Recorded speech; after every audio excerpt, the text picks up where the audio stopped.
2 Timotius pasal 2. Tetaplah setia meskipun menderita.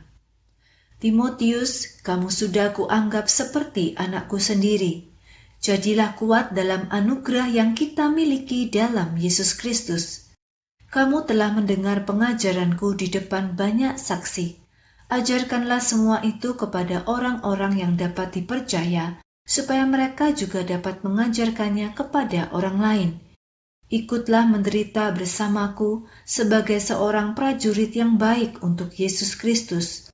Seorang prajurit yang sedang berjuang tidak menyibukkan diri dengan urusan pribadinya, supaya ia dapat menyenangkan komandannya.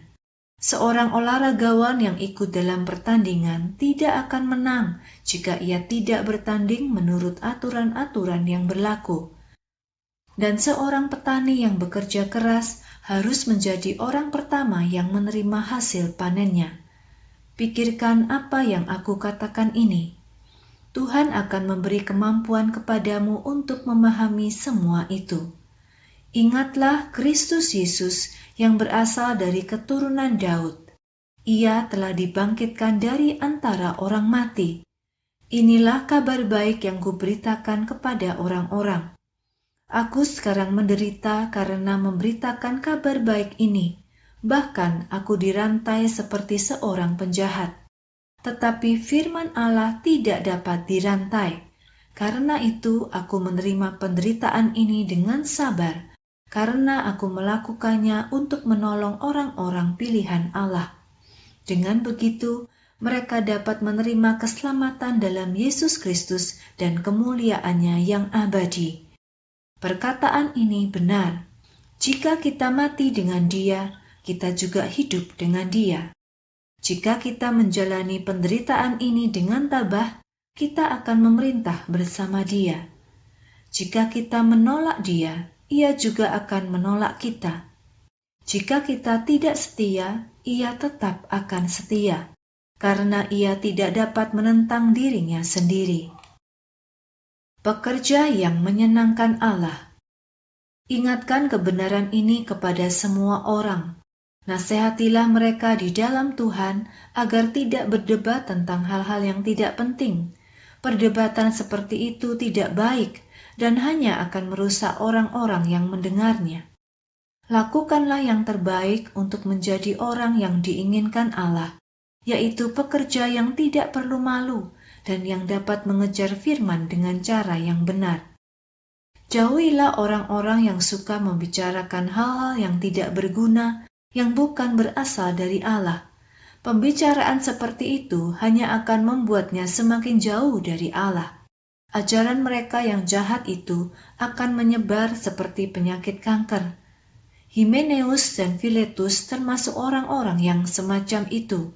Mereka telah menyeleweng dari ajaran yang benar dengan mengatakan bahwa orang mati sudah dibangkitkan.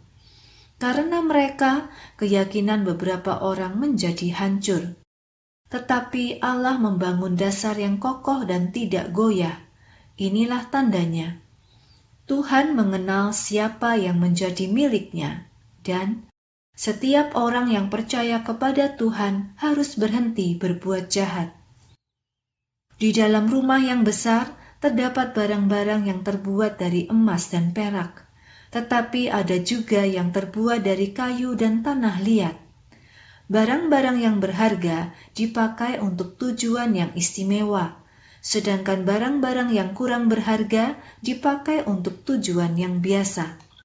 Jadi, jika kamu menyucikan diri dari perbuatan jahat, Tuhan akan memakai kamu untuk tujuan yang mulia. Kamu akan menjadi suci dan menjadi alat yang berguna bagi Tuhan untuk pekerjaan-pekerjaan yang baik. Tetapi jauhkan dirimu dari nafsu orang muda. Berusahalah untuk hidup dalam kebenaran, kesetiaan, kasih, dan kedamaian bersama dengan orang-orang yang tulus mencari Tuhan. Jangan berdebat tentang hal-hal yang bodoh dan sia-sia, sebab kamu tahu bahwa semua itu hanya akan mendatangkan pertengkaran. Seorang hamba Tuhan jangan suka bertengkar. Ia harus ramah dengan semua orang. Jadilah guru yang baik dan jadilah orang yang sabar.